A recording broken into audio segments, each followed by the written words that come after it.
ചരിത്ര ചിന്തകളിലൂടെയുള്ള യാത്രയിൽ കണ്ടിരിക്കേണ്ട ഒരിടം. BC 25 മുതൽ 13 വരെയുള്ള കാലഘട്ടത്തിൽ മഹാനായ ഹെരോദ് നിർമ്മിച്ച് ഇന്ന് ചരിത്ര താളുകളിൽ എഴുതപ്പെട്ട കെസേരിയ. ഇന്നത്തെ കാഴ്ചകൾ ചരിത്രാവശിഷ്ടങ്ങളും ചരിത്രവും തേടിയുള്ളതാണ്. എല്ലാവർക്കും ഹാക്കിംഗ് ട്രൈബ്സിന്റെ പുതിയൊരു എപ്പിസോഡിലേക്ക് സ്വാഗതം.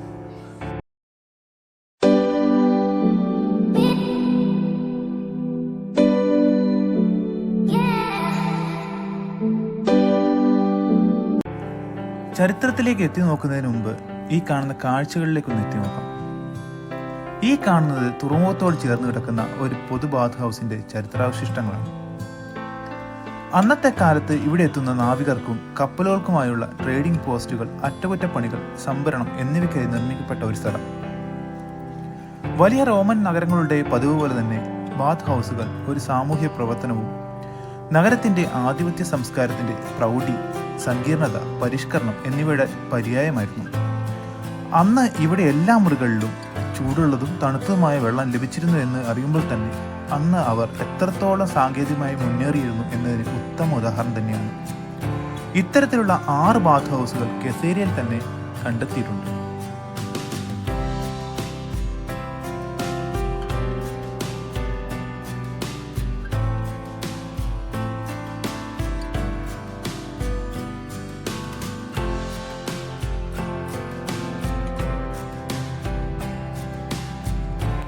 ഇനി നമുക്ക് കെസേരിയയെ കുറിച്ച് നോക്കാം.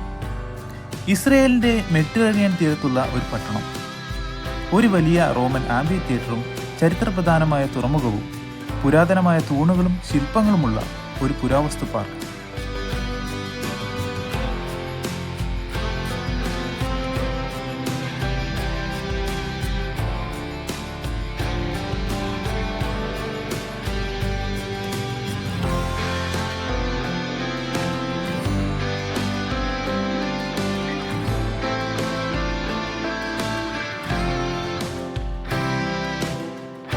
പുരാതന നഗരമായ കെസേരിയ മാർട്ടിമ ഒരു പ്രധാന തുറമുഖമായി BC 25 മുതൽ 13 കാലഘട്ടത്തിൽ മഹാനായ ഹെരോദാവ് നിർമ്മിച്ചതാണ്.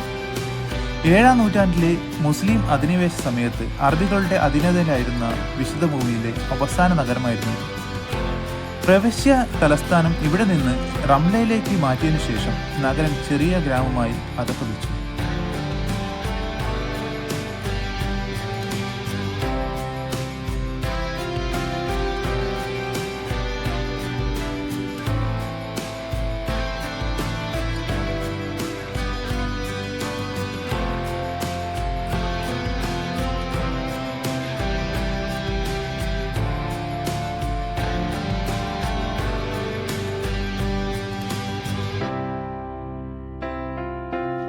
ആയിരത്തി 884 ബോസ്നിയ കുടിയേറ്റക്കാർ ഒരു ചെറിയ മത്സ്യബന്ധന ഗ്രാമം സ്ഥാപിച്ച് അവിടെ താമസമാക്കി.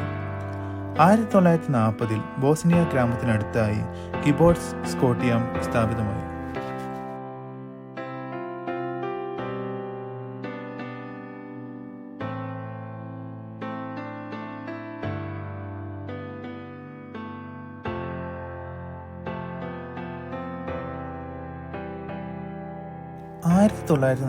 ഫെബ്രുവരിയിൽ ഇസാക് റാബിൻ അധികൃത പാൽമാച്ച് യൂണിറ്റ് ലോഹി അർദ്ധസൈനിക സംഘത്തിന്റെ മുൻകാല ആക്രമണത്തെ തുടർന്ന് ബോസ്നിയ ഗ്രാമം കീഴടക്കുകയും അവിടുത്തെ ജനങ്ങൾ പാലായനം ചെയ്യുകയും ചെയ്തു.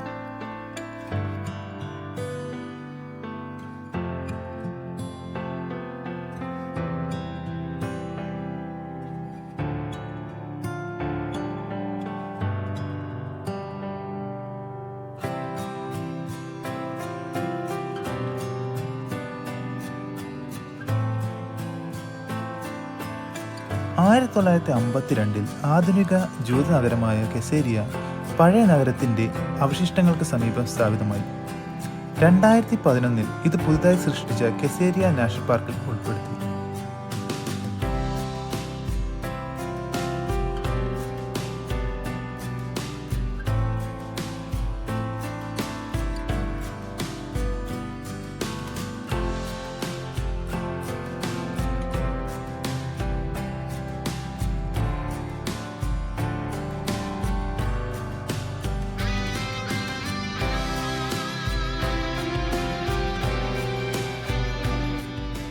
AD 1 മുതൽ 6 വരെ നൂറ്റാണ്ടുകൾക്കുടനീളം ഈ നഗരം ജനവാസമുള്ളതായിരുന്നു.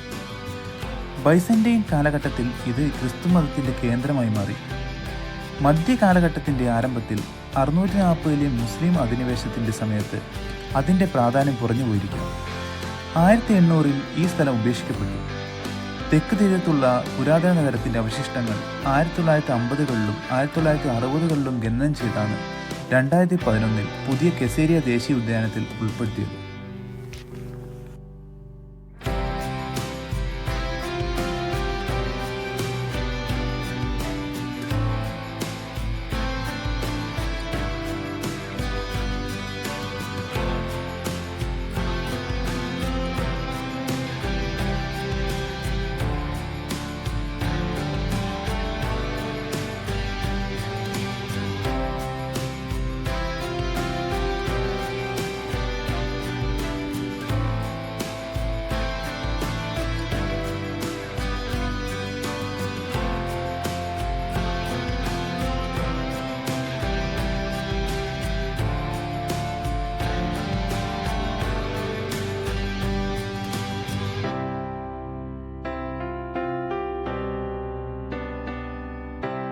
ചരിത്രത്തിലെ കാഴ്ചകൾക്കൊപ്പം നടക്കുമ്പോൾ അത്ഭുതമായി തോന്നിപ്പോവുകയാണ് പലതും. നിസ്സാരം ചില വാക്കുകളിലൂടെയോ കുറച്ചു നിമിഷത്തെ വീഡിയോ കൊണ്ടോ കെസേരിയ എന്ന പുരാതന നഗരത്തെ മുഴുവിപ്പിക്കാൻ കഴിയില്ല. അതുകൊണ്ട് തന്നെ ഇന്നത്തെ വീഡിയോയിൽ ഈ ദൃശ്യങ്ങളും ഇനി വരാനുള്ള എപ്പിസോഡുകളിൽ കെസേരിയ ആംഫിതിയേറ്ററും അതുപോലെ തന്നെ തുറമുഖ കാഴ്ചയുമായി ഉടൻ ഞാൻ നിങ്ങളുടെ മുമ്പിലെത്താം. ഈ വീഡിയോ നിങ്ങൾക്ക് ഇഷ്ടമായെന്ന് കരുതുന്നു. പുതിയ കാഴ്ചകളും വിശേഷങ്ങളുമായി ഞങ്ങൾ ഉടൻ നിങ്ങളുടെ മുമ്പിലെത്താം. കുറച്ചു നേരം കൂടുതൽ കാഴ്ചകൾ. അപ്പോൾ പുതിയൊരു വീഡിയോയുമായി വരുന്നേരം വരെ ബൈ.